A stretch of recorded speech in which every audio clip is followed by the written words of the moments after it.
அரசு பேருந்து ஓட்டுநர்கள் பணியின் போது செல்போன் பயன்படுத்தினால் 29 நாட்கள் சஸ்பெண்ட் செய்யப்படுவர். செல்போன் பேசியபடி அரசு பேருந்துகளை இயக்கும் ஓட்டுநர்களின் வீடியோக்கள் தொடர்ந்து வெளிவருவதால் நடவடிக்கை.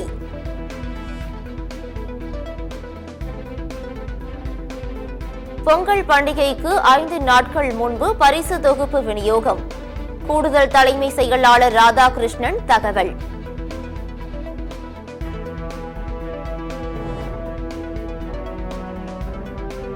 ஏழு துறைமுகங்களில் 3ஆம் எண் புயல் எச்சரிக்கை கூண்டு ஏற்ற வானிலை ஆய்வு மையம் அறிவுறுத்தல்.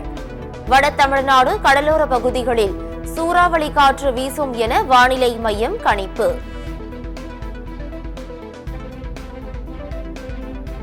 அம்பேத்கர் என்றால் பிளவர் இல்ல, ஃபயர். சங்கரன் கோவில் பொதுக்கூட்டத்தில் பள்ளி கல்வித்துறை அமைச்சர் அன்பில் மகேஷ் பொய்யாமொழி பேச்சு.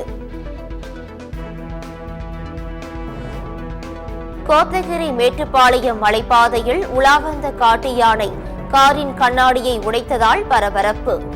வாகன ஓட்டிகள் கவனமுடன் செல்ல வனத்துறையினர் அறிவுறுத்தல்.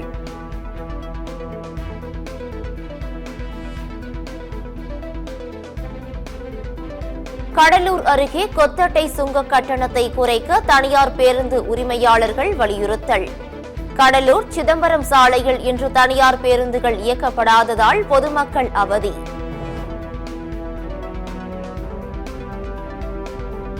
நெல்லை கொண்டாநகரம் கிராமத்தில் கேரள மருத்துவ கழிவுகள் 2வது நாளாக அகற்றும் பணி தொடக்கம்.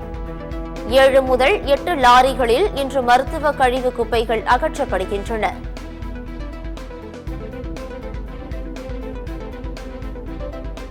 ராமேஸ்வரம் மீனவர்களை விரட்டியடித்த இலங்கை கடற்படை. மீனவர்களின் வலைகளையும் அறுத்து கடலில் அறுத்து எறிந்து அட்டூழியம்.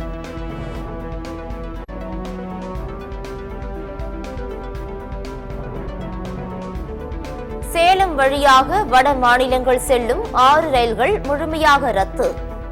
சேலம் கோட்ட நிர்வாகம் அறிவிப்பு. கன்னியாகுமரி அருகே கிறிஸ்துமஸ் தாத்தாக்கள் மாட்டு வண்டிகளில் ஊர்வலம். செண்டை மேளம் சிங்காரி மேளத்துக்கு நடனமாடியபடி பயணம். ஒசூரில் யானை தந்தங்களை விற்பனை செய்ய முயன்ற 7 பேர் கைது. தலைமறைவாக உள்ள 2 பேரை தேடி வரும் போலீசார். அசாமில் குழந்தை திருமணம் தொடர்பாக அதிரடி ஆய்வு. 3ஆம் கட்டமாக நடந்த அதிரடி வேட்டையில் 431 பேர் கைது. தூய்மை பாரதம் இயக்கத்தை ஊரக பகுதிகளில் செயல்படுத்த நிதி ஒதுக்கீடு. நடப்பாண்டு முதல் தவணையாக மத்திய மாநில அரசுகளின் பங்களிப்பாக 125 கோடி ரூபாய் ஒதுக்கப்பட்டது.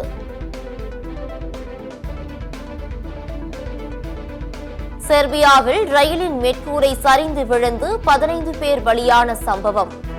உரிய நடவடிக்கை எடுக்காத அதிபர் அலெக்சாண்டருக்கு எதிர்ப்பு தெரிவித்து மக்கள் போராட்டம்.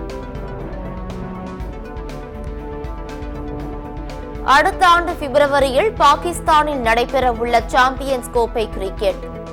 இந்திய அணி ஆட்டங்களை துபாயில் நடத்த முடிவு.